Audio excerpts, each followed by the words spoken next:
नमस्कार, स्वागत है आपका पीताम्बरा परिवार में। आज हम कुछ ऐसी देव प्रतिमाओं के बारे में बात करेंगे जिन्हें पूजा स्थान में रखना निषिद्ध है। देखिए, घर में लोग सभी पूजा पाठी होते हैं या कई लोग पूजा पाठ करते भी हैं और कुछ नहीं भी करते हैं, लेकिन कई लोग अपने घर में इतनी सारी मूर्तियाँ या इतनी सारी भगवान की फोटोज़ इकट्ठी कर लेते हैं कि उनके घर में एक अंबार सा ही लग जाता है। तो आज हम बताएंगे कि किस कारण से हमें घर में कौन कौन सी प्रतिमाएं नहीं रखनी चाहिए।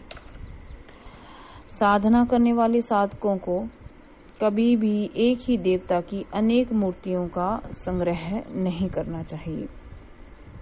अतएव साधक को उनकी संख्या का जो औचित्य ध्यान में रखना चाहिए वो आवश्यक है, वरना कुछ भी अनिष्ट हो सकता है।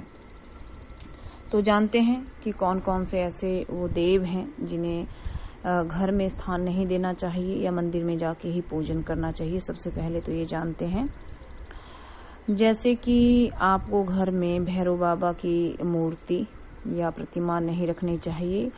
आप घर के बाहर आंगन में एक साइड में आप उनकी मूर्ति या प्रतिमा रख सकते हैं, लेकिन घर के अंदर रखना निषिद्ध है।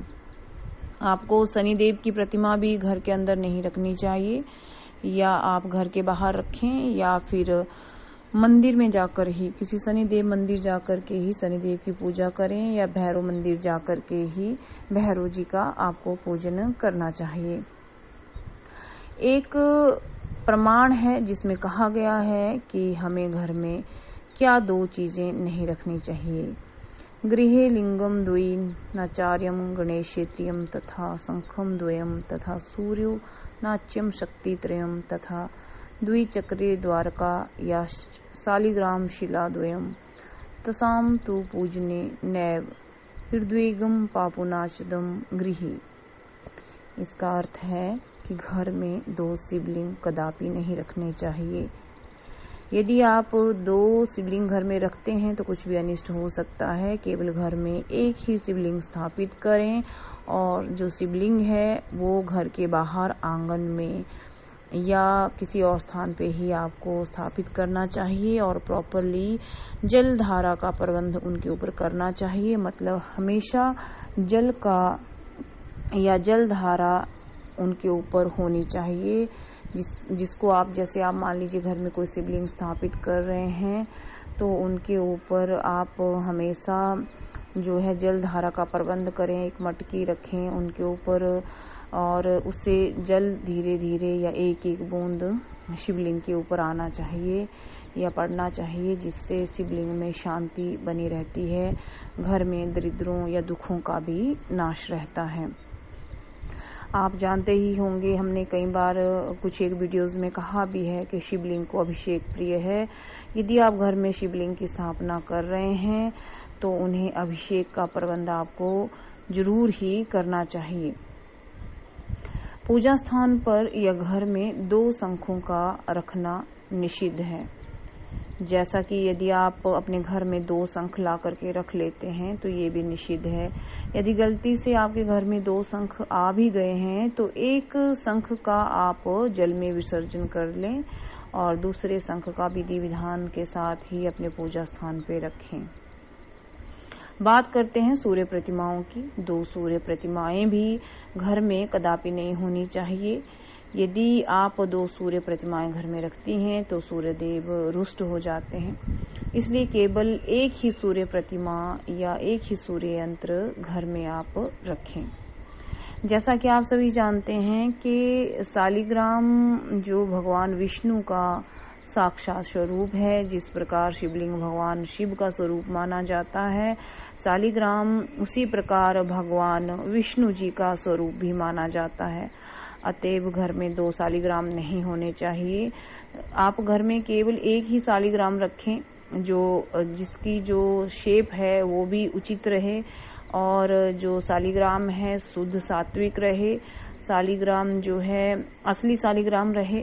ऐसा नहीं कि आप घर में बहुत सारे शालिग्राम इकट्ठे कर लें। आपको हमेशा मीडियम साइज का ही शालिग्राम घर में रखना चाहिए। गोमती चक्र यदि आप पूजन कर रहे हैं तो 2 गोमती चक्रों को ही घर में रखना चाहिए। हाँ, यदि आप साधना कर रहे हैं, उस साधना विधि के अनुसार या विधान के अनुसार 4, 1, 5 या 6 या 11 गोमती चक्रों की आवश्यकता है, तभी वो रखें, लेकिन वो साधना काल में उनका पूजन अनिवार्य रूप से आप कर लें। 2 गोमती चक्र भी घर में नहीं रखने चाहिए। 3 गणपति प्रतिमाओं का घर में रखना बहुत ही अशुभ माना जाता है। जब भी आप घर में कोई गणपति जी की प्रतिमा रखें तो सिर्फ 1 रखें, या मान लीजिए आप 2 भी रखना चाहते हैं तो 2 ही रखें, 3 कदापि ना रखें। यदि आप घर में 3 गणपति रखेंगे तो आप में एक द्वेष भाव पैदा होगा, घर का वातावरण बिगड़ जाएगा और रिद्धि सिद्धि की कमी घर में होने लगेगी। रखना है तो 1 गणपति जी रखिए, उसका नियमित रूप से पूजन कीजिए। सबसे पहले अपने इष्ट देव का पूजन करने से पहले गणपति जी का ध्यान कीजिए। गणपति जी को द्रुब आप अर्पित कीजिए, या दुर्बा घास जो हम कहते हैं, वो आपको अनिवार्य रूप से गणपति जी को अर्पित करनी चाहिए।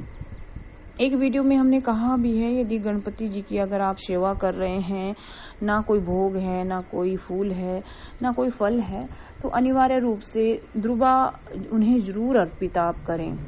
याद रखें, जिनके ऊपर गणपति जी की कृपा हो जाती है उनके ऊपर साक्षात रिद्धि सिद्धि की कृपा हो जाती है और उनके घर में किसी भी चीज की कमी नहीं होनी चाहिए।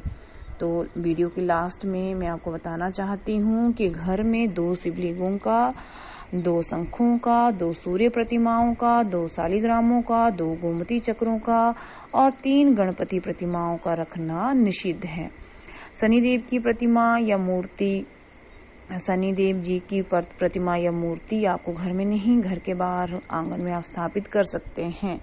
और रही बात भैरव बाबा जी की, तो आप भैरव बाबा जी की मूर्ति घर में ना स्थापित करके आपको अपने आंगन में स्थापित करनी चाहिए और नियमित रूप से तिल के तेल का या फिर आपको सरसों के तेल का दिया उनके लिए जलाना चाहिए।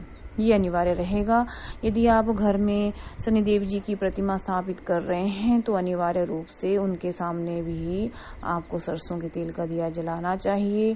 आपको काले माह या उड़द की दाल जिसे हम कहते हैं, वो काले तिल, धूप और सरसों के तेल का दिया उनके पास जलाना चाहिए। बाकी चीजें अर्पित करनी चाहिए। हर शनिवार के दिन उनका पूजन करना या भैरव बाबा जी का पूजन करना आपके लिए अनिवार्य रूप से रहेगा। यदि आप सभी को ये वीडियो अच्छी लगी हो तो लाइक और शेयर कीजिए। धन्यवाद।